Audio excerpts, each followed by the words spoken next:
กับทักทายสบายดีพ่อแม่พี่น้องทักทายสบายดีพ่อแม่พี่น้องฝั่งลาวและก็สวัสดีพ่อแม่พี่น้องฝั่งไทยกันเบิดสุขุสุคนเนาะมื้อนี้ทางบ่าวบัวกะมารับทางน้องเบยเพิ่นแล้วก็ภรรยาเพิ่นเนาะพี่น้องเอ้ยบ่ฮู้ว่าเพิ่นมาแต่ไสพี่น้องทางขุทางเสียมเนาะพี่น้องบ่กุจิรอบ่ว้าโธ่ ใช้ว่า50 กิโลกะสบายดีเด้อน้องเบย สบายดี เพิ่นหาหยังพี่น้องเอ้ยสบายดีดิสบายดีเพิ่นพี่น้องเอ้ย อ๋อตัวพี่น้องมานี่โอเคนะพี่น้องเนาะเพิ่นมา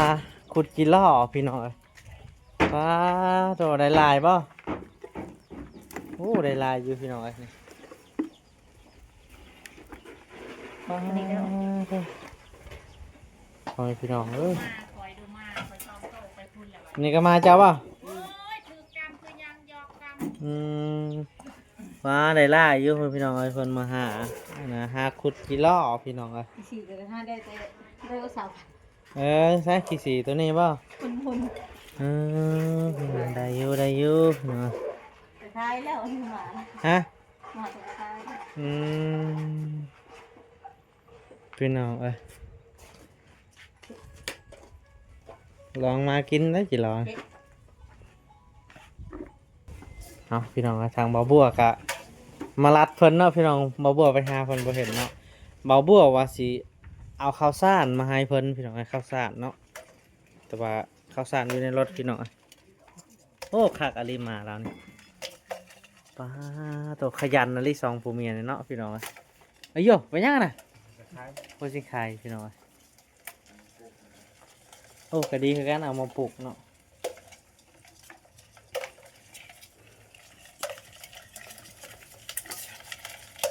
เพิ่นหาขุดกี่ลอกกับน้องเบยเพิ่นพี่น้องพูดคนนายใหญ่ทั้งนั้นเนาะพี่น้องมาตัวนี้ใหญ่ได้บ่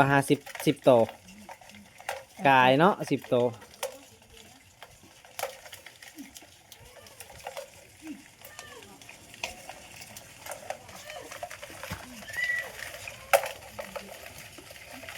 2 คนได้ขุดนี่เนาะก็พี่น้องอะไรประมาณนี้ยังมึงคือวันหลัดอันน่ะคลิปเขาอยู่บอกฮะ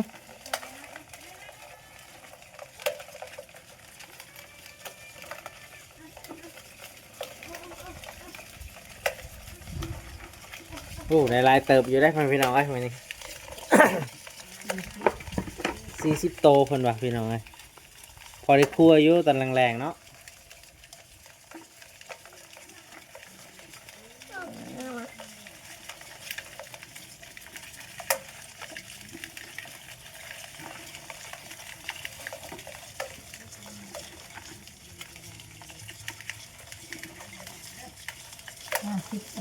50 โตปลาได้หลายอยู่พี่น้องเอ้ยมันได้50 โต50 ไปโตคนแหละหมาตัวนี้แสดงว่ายังจือข่อยได้หมาตัวนี้ยังจือเจ้าของเก่า โอ้ได้หลายเลยพี่น้องเอ้ยเพิ่นไปหาขุดกับน้องเบยเนาะภรรยาเพิ่นเนาะพี่น้อง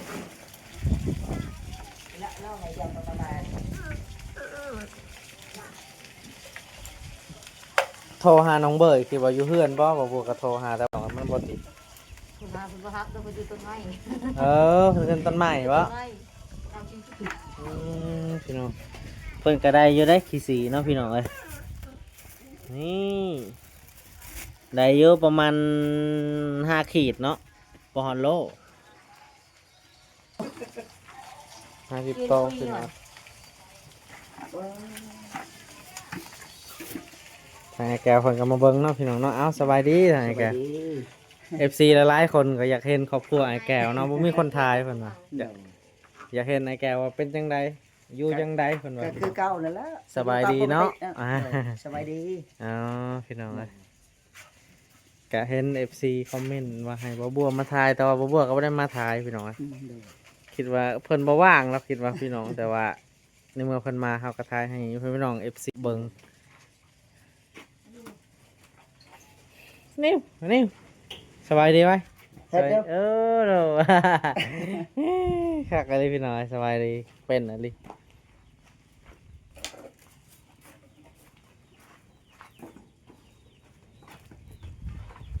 บัดนี้ทางเอ้ยเพิ่นก็เฮ็ดอยู่เฮ็ดกินได้บัดนี้พี่น้อง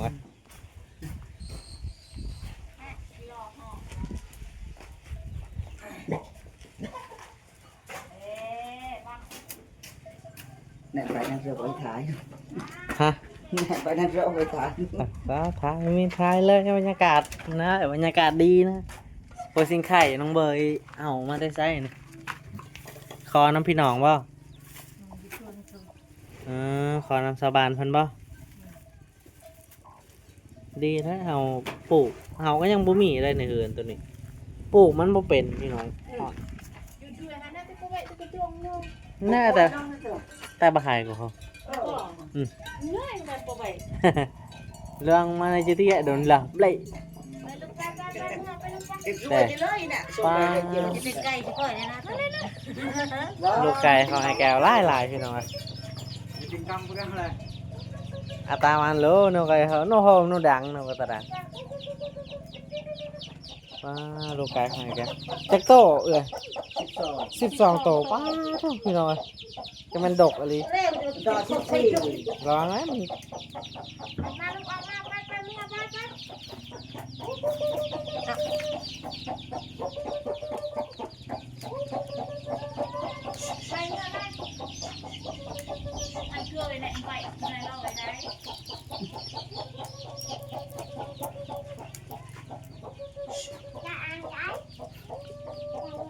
อะไรไป โอ้12โตเนาะดกอะไร อันมูดหน่อยเชื่อกันตลาดเหรอ มันออกบ่ได้เนาะ เออ พี่น้องมันออกบ่ได้เด้ลูกหันออกได้แต่ว่าแม่หันออกบ่ได้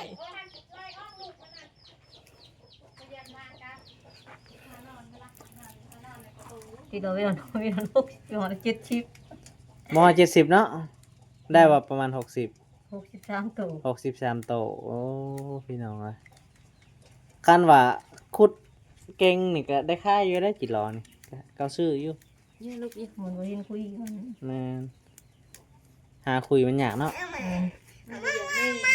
มีจักมีแล้วนี่เนาะซื้อกันเนาะ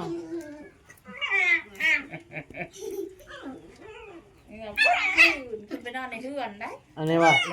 เอามาแต่ไส้นะลูกมา เขาให้มา ทางเอวันนะพี่น้องเอ้ย คือกันคือหยัง เจอไว้จ๊อก คือกันนอนกัน อันนี้ป่ะ ขึ้นไปนอนในเรือน พี่น้องเอ้ย เดี๋ยว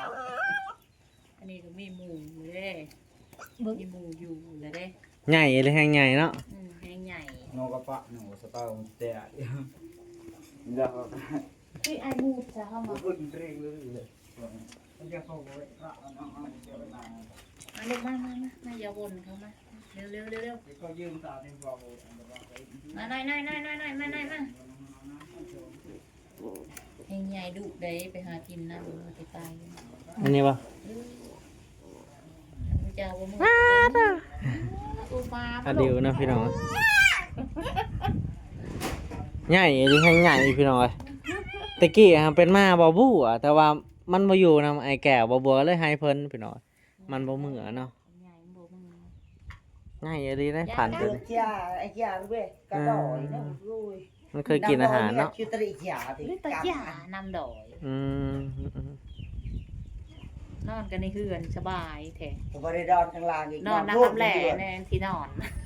มึงได้คนนอนไปก็ไปนอน ในห้องนอนเนาะแม่จะได้ ไม่แก้วไม่เบิ้ลอะไร อันนี้ ลองแม่แก้วซองกับกินก็เชื่อละมาเนี่ยให้ไปรื้อจ่อบางนี้คือ หรือจะเอาบ้าง พอกูจำถูกแต่ก็เปล่าเต้ในเพื่อน เการะดับดิฮะตั้งส่วนตั้งระดับปึก เดี๋ยว ดับ ไปเนี่ยชื่อได้ตะแหวงตะแหวงพอเบิ้นเจีย มันจำเต้นเต้บ้านไหนไปจำเปียจะเปียก่อน ตะแหวงระบางลันสร้อยมีจน ลึกหลัง ก็ต้องนอนอันเต้นมา แล้ว วางมันกินนะ แต่ขี่มันก็กินไหน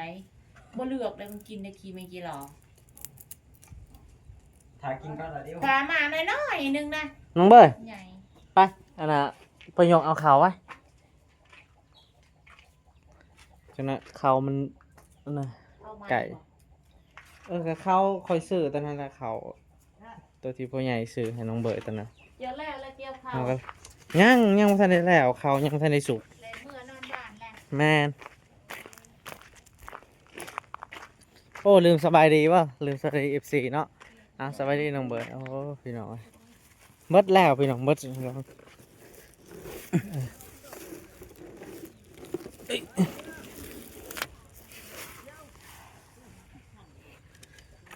มือนั้นเบาบัวกับแบงไปครึ่งหนึงเนาะแบงมาให้แล้วก็มือนี่กับเบิดสุดท้ายพี่น้องไอ้ขาวเพิ่น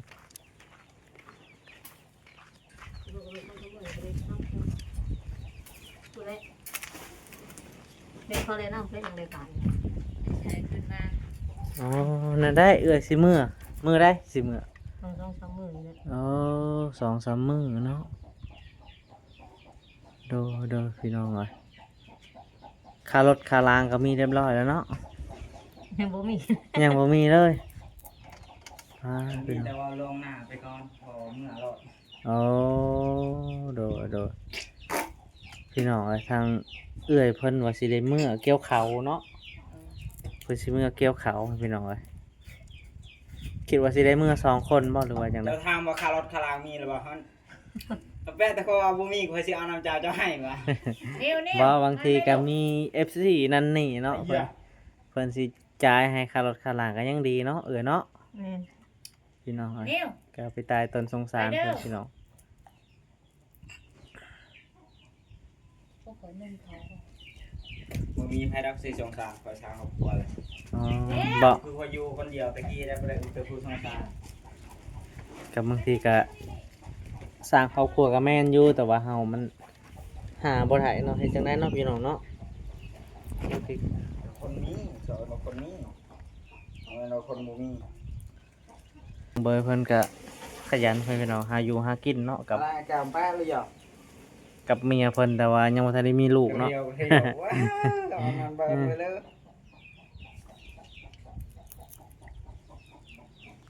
เพิ่นว่าได้อยู่ประมาณ60ปลายโตพี่น้อง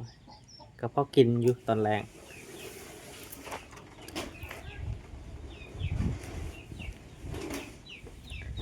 อย่าหนาวแล้ววัน ข่อยสิซื้อน้ำมัน ป้าจะว่าบ่หนาวเลย2-3 มื้อละหนาวคอยอาบน้ำเปิดเอาน้ำตัวใหม่ตลอดได้ เปิดน้ำได้ฮะ ห้วยเปิดประมาณแห้งเย็นแล้วบ่เปิดถึงผมว่าจะ เกรงไว้เลยมันอุ่น แม่นเปิดตัวใหม่ให้มันอุ่นได้ จะฮะอันนั้น ประมาณอาบน้ำตัวเก่าๆฮะ อืม เฮ้ยพยายามน้ำแข็ง เดี๋ยวเราเก่าๆเดี๋ยวไปตัวนอง แต่จะมีเงินซื้อน้ำแข็งมาเด้อมาใส่ในห้องน้ำก่อนไปสิอาบไปดิพอก็ได้ญาติเรื่องเย็นเนี่ยพอย่านแต่บ่มีเงินซื้อน้ำแข็ง อืม เพราะว่ามันฮ้อนโคตรอีกน้ำเอาครบเลยอ่ะ ทางน้องเว้ยเพิ่นก็นอนอยู่ในเนาะพี่น้องอยู่ในห้องลุมเนาะพี่น้องเอ้ยไปได้อุ่นเนาะ บ่ได้อยากอุ่นปานใดแล้วนอนจุบุนหลับบกมือหัดที มันมาโอ้โหคักอะไรพี่น้องเอ้ยความฝันบ่บัวนั่นนี่แหละบ่บัวคันว่าบ่บัวมีเงินเฮ็ดเฮือนสิเฮ็ดห้องนอนจังซี่แหละบ่แม่นหยังดอกยามหนาวมันสิอุ่นเนาะ ได้จะนาเขาสิว่าจะเอาแบบแต่คอยลบได้คอยเลย แต่อย่าให้คักเนาะ บ่เกี่ยว พี่น้อง บ่ได้มีการนอนปินหลังใส่กันเฉย เฮ็ดคักอะไรได้แม่นบ่ มืดโตนี่ได้10ปลายล้านบ่ฮอด10ปลายครับฮอด7-8ล้านนี่แหละ อืม พูดยังเหลือ8ล้าน ไปได้ขายแล้วบ่ขี้สีหั่นยังบ่ทันได้ 7ล้าน ยังบ่ทันได้ขาย ขายแล้ว ขายแล้วป้า ตัวที่เหลือน่ะ อันไหนเรือวะนี่เพิ่นก็ซื้อ เพิ่น มีเงินจ่ายน่ะเรียกว่าเขาบ่มีเงินจ่ายแล้วทำแบบสิ เวียดซื้อว่า มันบ่มีเงินจ่ายนะ เป็นได้มันหลายโพดเหรอ มันลายโพดเด้อว่ายาแล้วบ่เอาแล้ว เราบ่เอาบ่เลยจังได๋ บ่เอาเราหมดเงินแล้ว มื้นว่ะถ้าจะไปกดเงินไหมว่ะ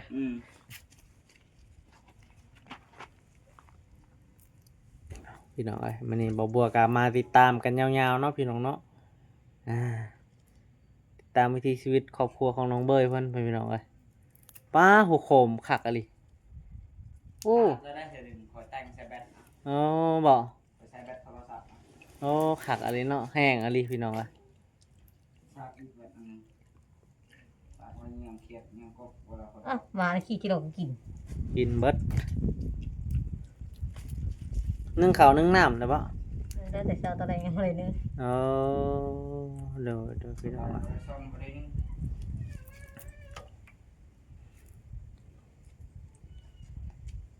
เพิ่นก็หาอยู่หากินคือกันพี่น้องเอ้ย ใช่เราหาไปที่หา แมน ที่ทายซีให้ไปหาให้เขาห้างคอยไปตายพ่อม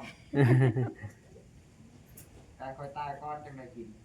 แมนจักสิหาหยังเนาะขนาดบ่บัวยังบ่ได้หาเลยมีแต่ซื้อเอาพี่น้องเอ้ย ซื้อเอาไว้นี่มีแต่เงินกับเงิน แมนซื้อบางทีคันบ่ได้ซื้อก็จำแจ้วหาผักมาลวกแกะผักนั่นนี่ลวกกิน แบบบ้านๆเฮาแหละพี่น้อง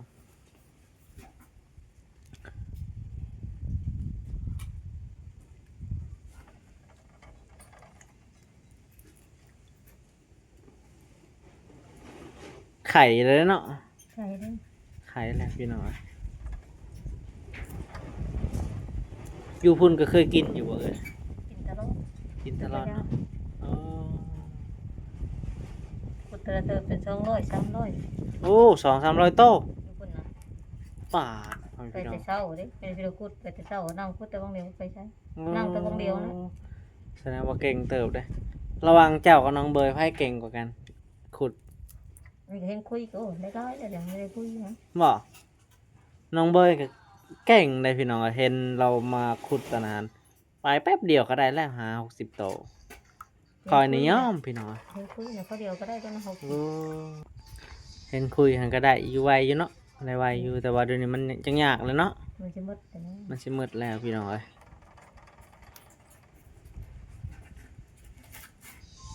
ก็พอได้กินอยู่ตอนแรงๆเนาะพี่น้องเอ้ยเป็นไรก็ ว่ามาเป็นยังได้ฮกแล้วมาแบบนี้เดี๋ยวเขาเลยนั่งร้อยนะ เอาคันเมื่อบ้านในยังเฮิงอยูสิได้มา โดย เอา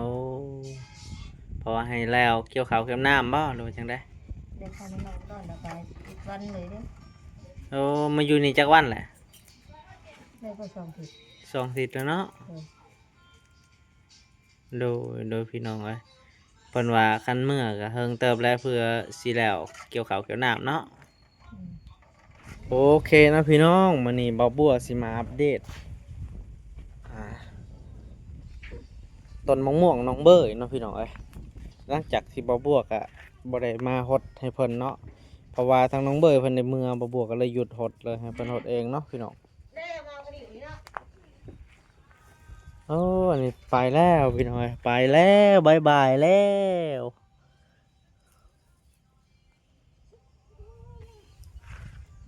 เสร็จอาเสร็จเบิดแล้วพี่น้องเอ้ยแบะบ่ให้กินยังกินนี่โอ้พี่น้องเอ้ยคือสิแม่นแบะกินเนาะ จะไปแบไอ้ยามันก็ไป มันบ่กินบ่แบะ ปะจ๊ะ หรือว่าคนเฮาบ่กิน เออ บ่แม่นดอกบ่แม่น แบสิกินที่ใดมันเนาะ อืม บอกว่าไม่สิกิน แม่นเพราะว่ามันมีแตะหนังเนาะมันบ่มีข้าวหรือว่าเฮาบ่ได้หดมันก็เปื่อยจังซี่เนาะ ขนาดว่าบอกเป็นดอกดินพวกนี้ อืม กองถอยบ้างปวดขนาดนี้ไม่เห็นขึ้นเนาะ บ่เป็น ตายหมดเลย อ๋อพี่น้องเอ้ย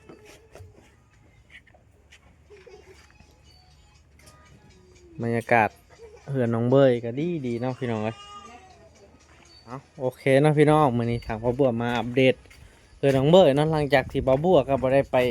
มาดนแล้วเนาะพี่น้องเอ้ยโอ้น้องสะคักอะลีเนาะเพิ่นเฮ็ดน้องสะเนาะพี่น้องน้ำร้ายแล้วพี่น้องเอ้ย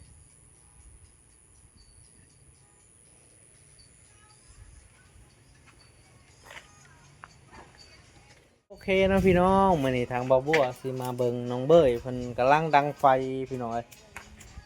ต้นนี้ยังไงเนี่ยน้องเบย โอ้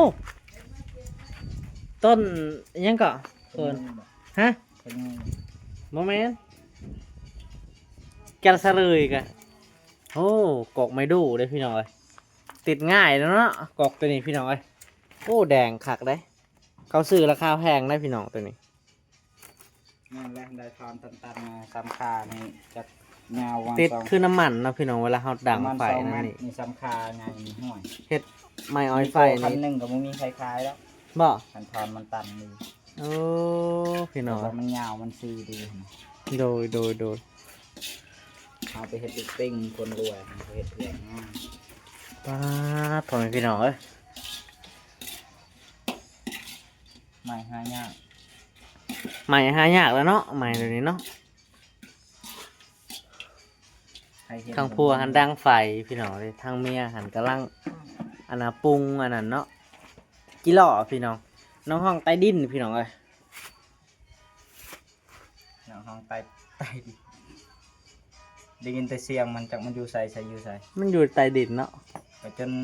เวลาไปเยี่ยงก็คือนี่จนหูดับ พี่น้องเอ้ยเนาะ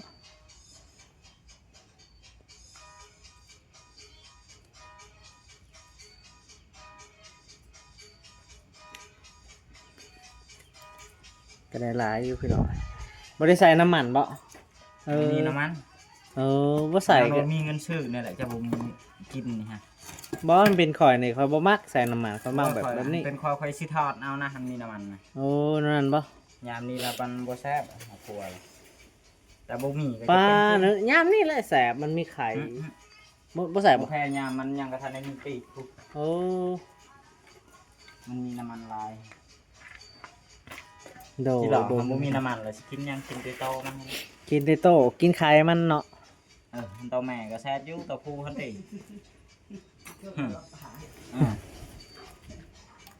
เดี๋ยวสิเป็นตาวายังอีกกับข่อยนี่โตผู้หั่นติแต่โตแม่คือเมียเฮากันอันนี้ให้ได้กินแซ่บบัดโตผู้หั่นติบัดนี้จะสิกินยังกินไข่ก็บ่เป็นว่า ปั๊บมักห้าปั๊บมักสิบ ปั๊บมักสาวเลยบัดนี้มันเอาไม่เลยได้มันว่าปั๊บมักสาวพุ่นน่ะ ว้าวแล้วมักสิบเนาะ มาเอาแล้วมัก10ให้มันน้อยโพดมันให้มักสาวพุ่น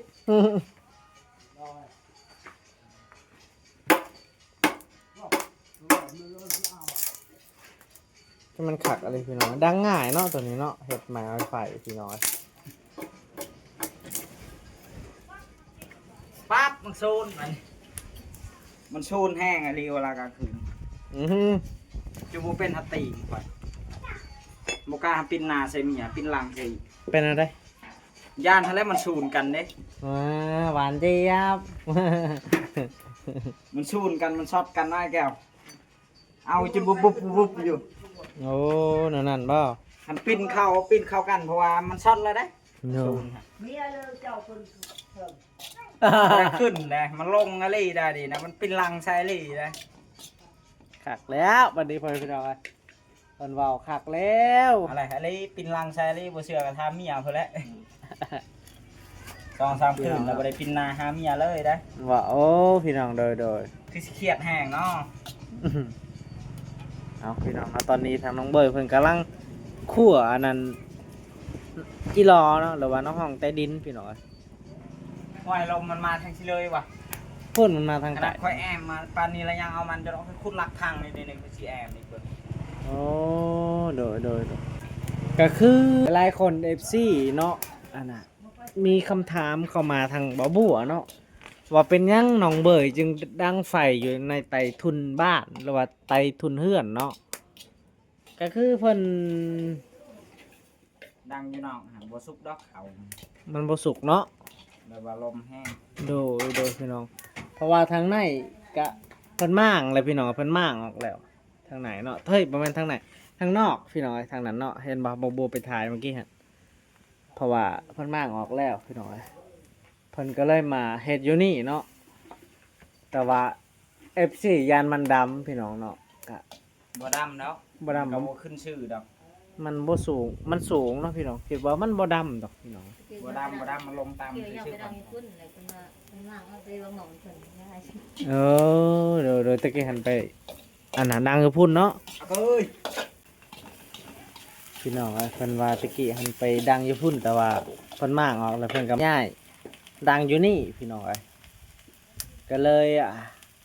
มีคำถามหลายๆคนเนาะ FC นั่นนี่เนาะพี่น้องเนาะ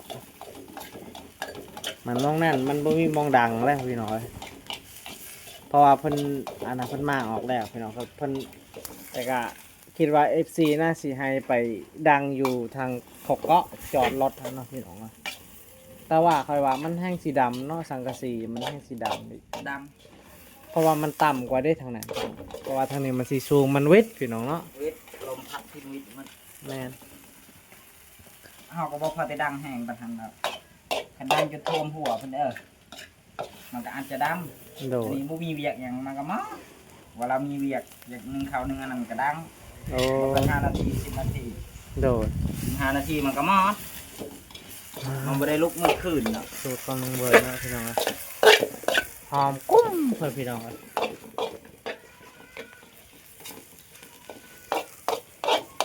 เพิ่นไปหาขุดกับเมียเพิ่นพี่น้องหรือว่าภรรยาเพิ่นเนาะ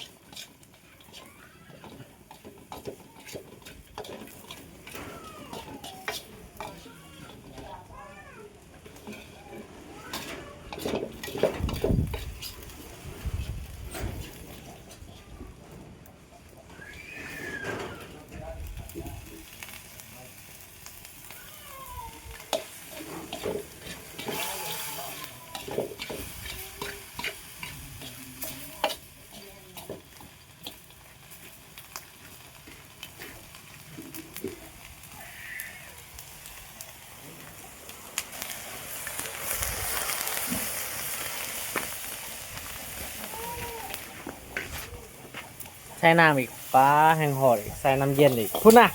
น้ำก้อนอีก ไปโก้ค่ะ จะมันคักกะลีเอาสูตรมาแต่ไซนี่แห้งกรอบคักอีกพี่น้องเลย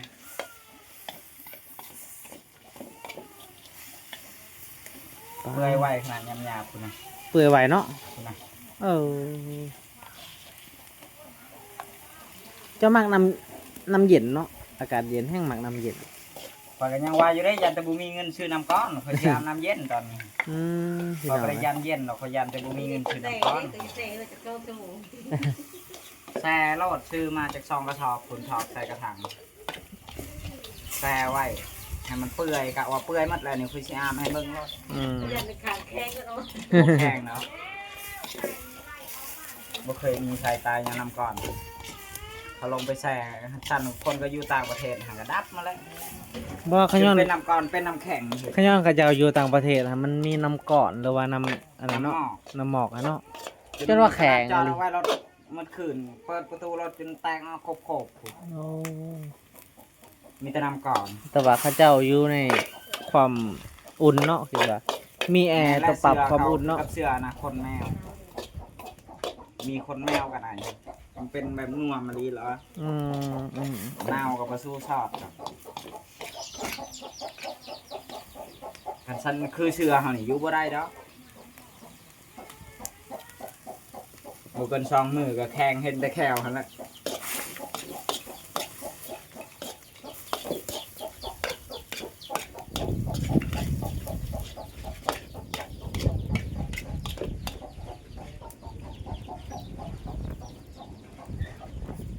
เอาพี่น้องก็ติดตามรับชมไปนำกันนะพี่น้องเอ้ย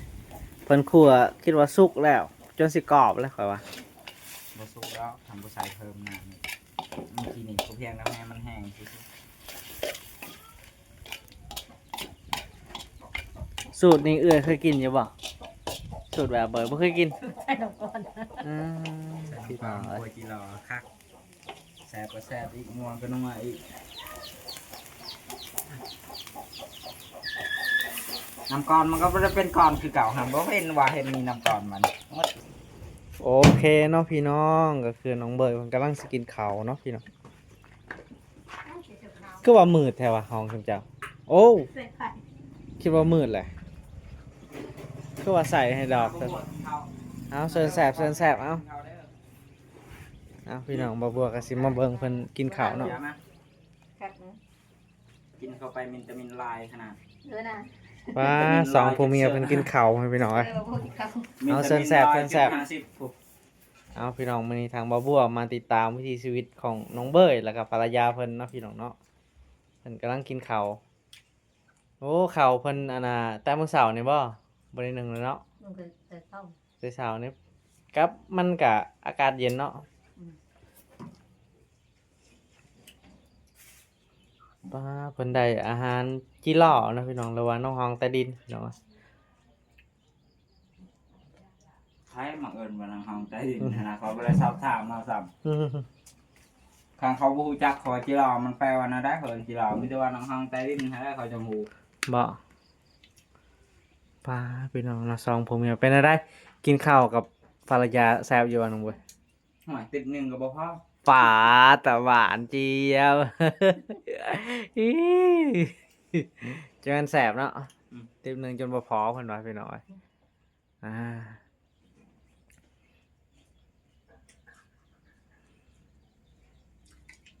บ่มีแจวเลยเนาะ มาที่นี่วันครับคอยเป็นเพื่อนเราไปจักเป็นอะไร เบิ่งแก้ว โทรหา เป็นอันใดเพิ่นคือสิบ่เป็นหรือว่าจังไดเนาะย่านเพิ่นบ่ได้ลิ้น เราฮับแล้วแต่ก็มันบ่เห็นบันโทรฮะ โอ้ เห็นแต่บันโทรเสียง แม่นเพิ่นอยู่ต่างประเทศเนาะ ได้อยู่โทรศัพท์คอยเครื่องหันได้อยู่ โดย จะน่าจะพิมพ์ขึ้นไหมเห็นอยู่เราฮะแต่มันบ่เห็นบันโทรไปขัดของเจ้าหันเห็นแต่บันโทรบันแซดเสียงบ่เห็น เอาเป็นอันนั้นเนาะ Messenger จ้ะฮะ โดยพี่น้องอะน้องเบ้ยเพิ่นว่ากินข้าวกับเมียแซ่บเพิ่นว่าก็ได้เมียงามก็แซ่บแล้วเนาะ อืม หวานจี พี่น้อง บ่เกี่ยวกับงามบ่งามคอยกินคนเดียวให้หมดแต่30 ฝุ่นอ่ะต่อเอาตั้งอกตั้งใจเอาเนาะ แล้วขอประหยัดยันเมียบ่อิ่ม แม่น เห็นบ่เนี่ยของเจ้าบ่เห็นบ่ส่งเสียงฮะหาบ่เลิก เป็นอะไรว่าบ่เห็น เห็นแต่บันส่งรูปส่งมานะ ว่า เขียนเอา แปลกเนาะ ของคนอื่นเพิ่นเห็น แม่น นี่ของใครแม่นี่เห็น อืมโดย ทำไมซื้อนี่วันเจอใส่ขอลงลึกทิมลำกินทหารขึ้นจะแบบห้องบอกตลอดเลยนะ น้องเบยเพิ่นก็เป็นห่วงเมียเพิ่นว่ากินน้อยเดียวยันเมียบ่อิ่มเพิ่นว่าแม่นอะไรเบย ทางเมียพยานพัวบ่อิ่มมันเข้าซ้ำนี่แหละพากันบิเธอละน้อยเธอละน้อยปล่อยไป เด้ ยั อง ไปนิด เด้อ พอละยาพอละยาบ่เนี่ย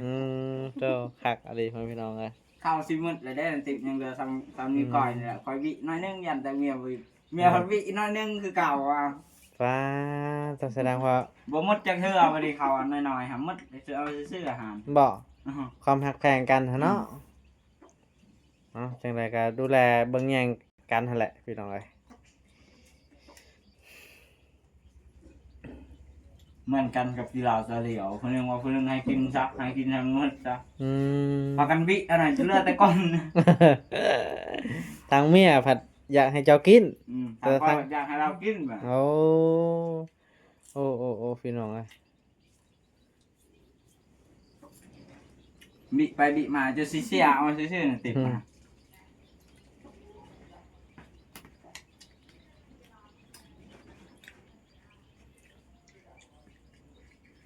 จะมันคักคนพี่น้องคักมันเฮ็ดกันได้อ้าวก็ว่าลำโพงใหญ่วะ แต่ละคืนเปิดไปทาง ไป ผิด แล้ว ของเขาเปล่า เป็ดเป้า ของเราพ่อ อืม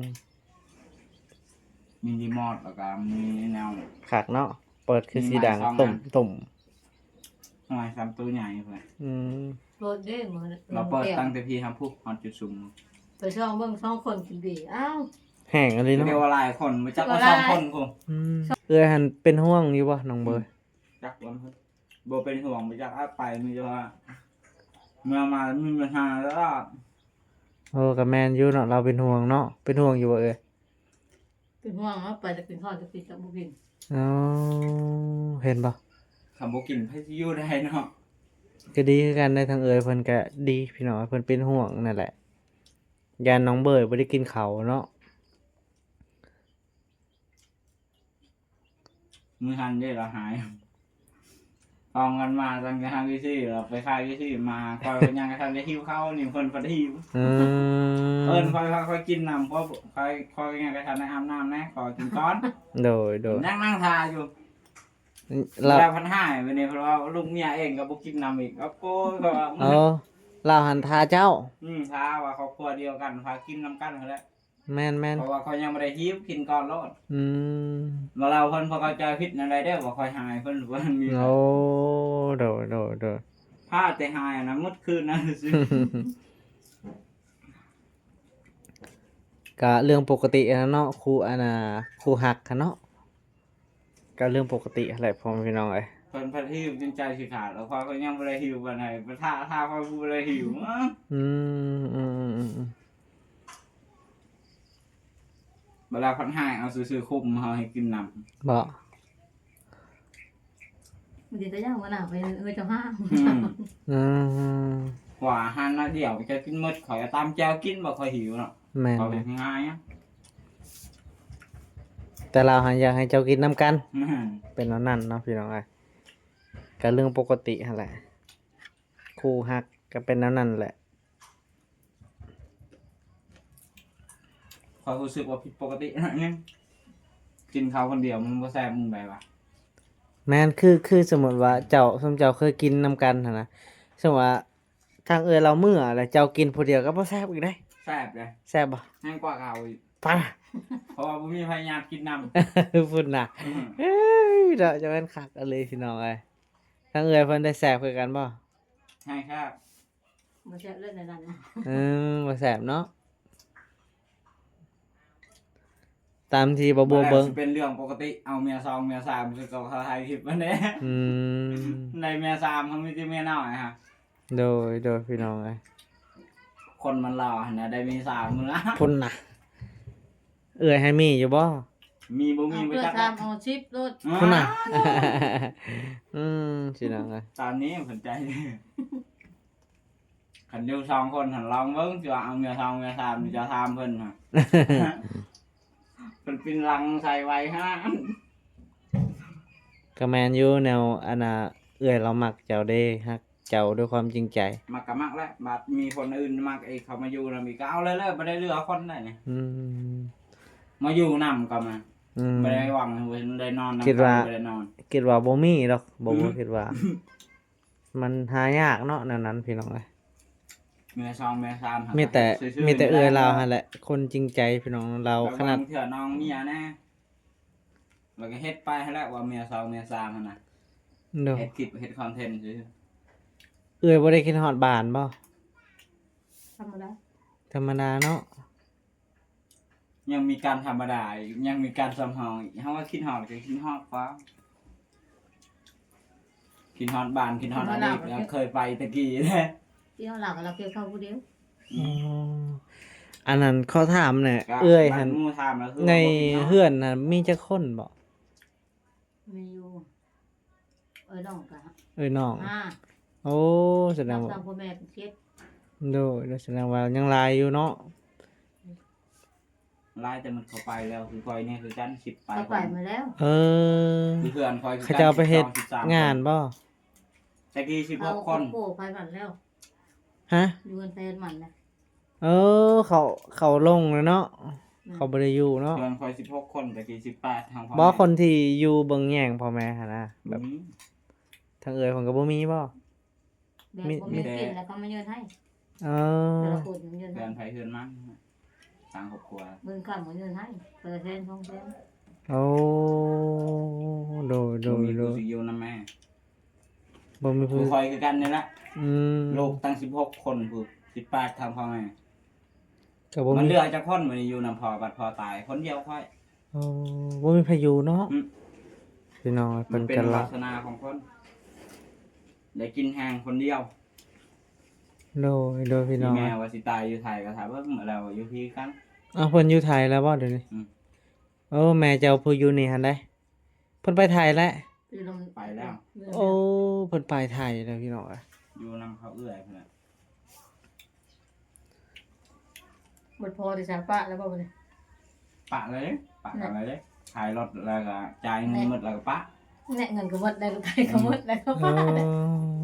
เราเจ้าคาพ่อไม่เหมือนเงินมัน เขาขายแล้วว่าเราไทยนะ ขายได้แล้ว ขาย เจ้า แล้วเขาก็ ขาย ชื่อรถจักรแสดงเงินเอสเงินมึง5วันเนี่ย โอ้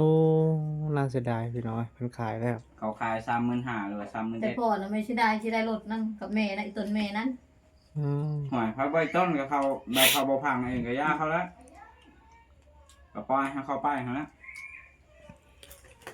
ให้เขาไปตามสบายเขาจะดึงเอาไว้ก็ดึงบ่อยู่คนน้อยหน่อยแล้วเนาะ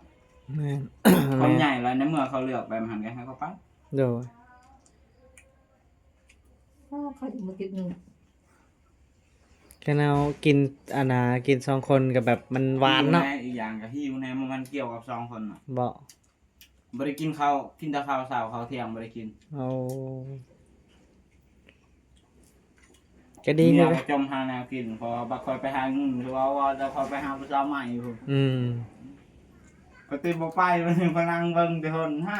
อืมก็ไป ไป กัน แล้วจำแจ๋วเขาว่า โดยพี่น้องเอ้ยเพิ่นก็ไปหาอยู่หากินกับไปน้ำกันนั่นแหละพี่น้อง ไปผู้เดียวจังนะว่าไปหาแหวหาผู้สาวแถวปลาวเว้นอีกก่อน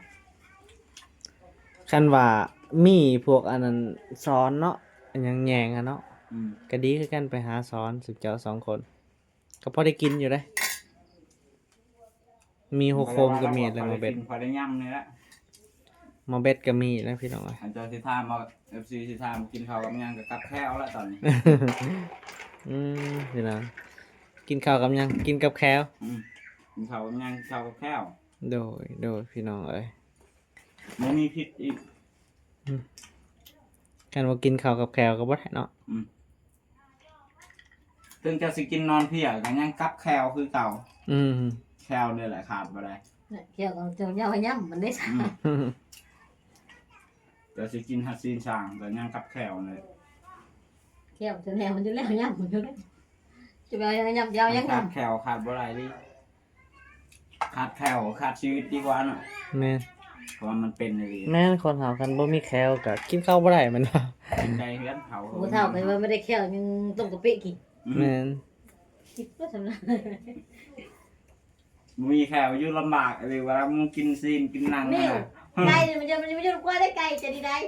ให้หมูยำให้พ่อแห้ง แม่น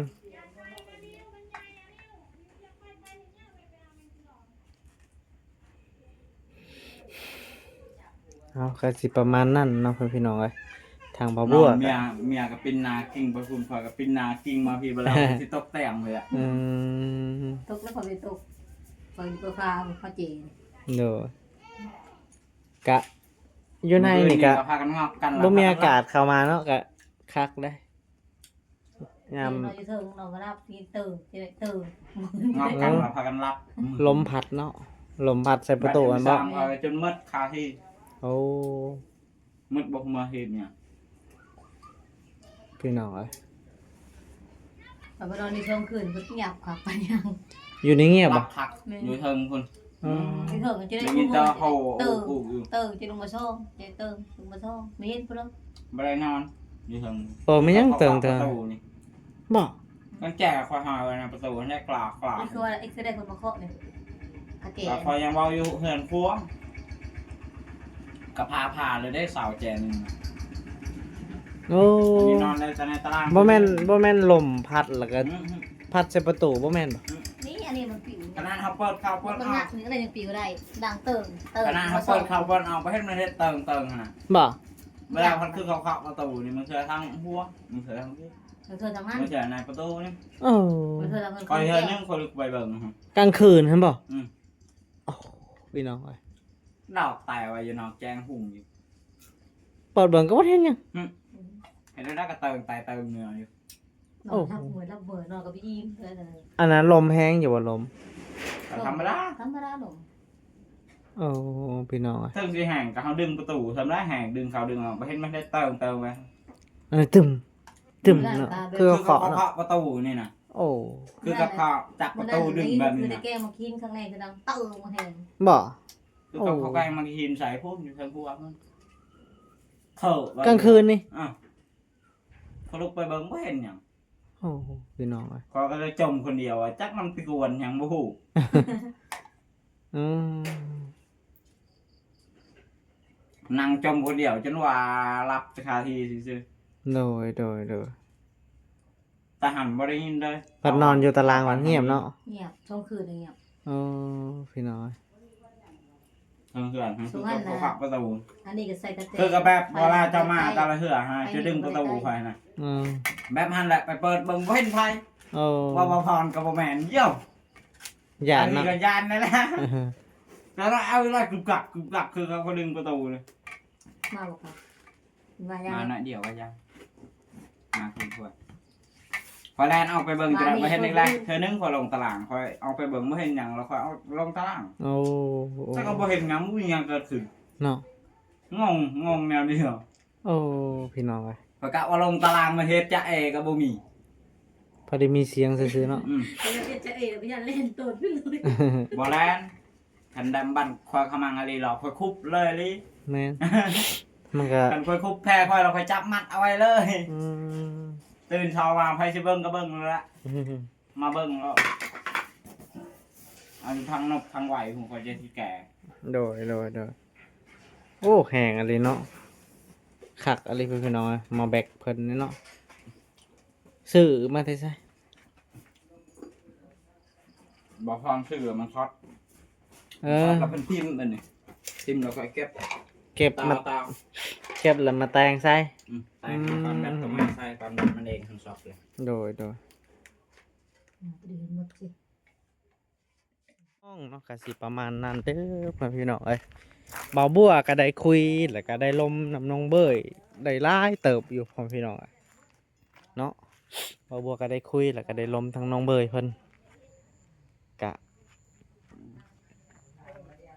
แล้วก็ทางเบาบัวก็อันนั้นมาส่งข้าวสารให้น้องเบยเพิ่นพี่น้องเอ้ย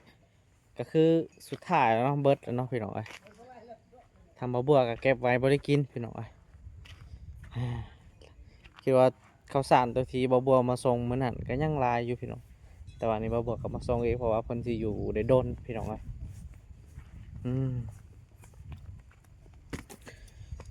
ก็โอเคเนาะพี่น้องเนาะสำหรับคลิปนี้บ่บัวกับมาทายให้พ่อพี่น้อง FC ได้เบิ่งวิถีชีวิตสองผัวเมียน้องเบยเนาะพี่น้องเอ้ยเพิ่นก็หาอยู่หากินหั่นแหละเนาะก็คืออาหารการกินเพิ่นก็หาจิล่อเนาะหาขุดจิล่อพี่น้องเอ้ยเพื่อมากินกับภรรยาเพิ่นพี่น้องเนาะก็สิประมาณนั้นเด้อพ่อแม่พี่น้องเอ้ยเอาพี่น้องเนาะสำหรับคลิปนี้ทางบ่บัวก็สิได้ปิดคลิปไว้เพียงสำนี้ก่อนพี่น้องเนาะก่อนอื่นก็อย่าลืมฝากกดไลค์กดติดตามให้บ่บัวหน่อยเด้อพ่อแม่พี่น้องเอ้ยเพื่อเป็นกำลังใจให้บ่บัวเฮ็ดคลิปต่อๆไปพี่น้องเนาะเอาสำหรับคลิปนี้บ่บัวก็สิขอกล่าวคำว่าสบายดีพี่น้องเอ้ยบ๊ายบาย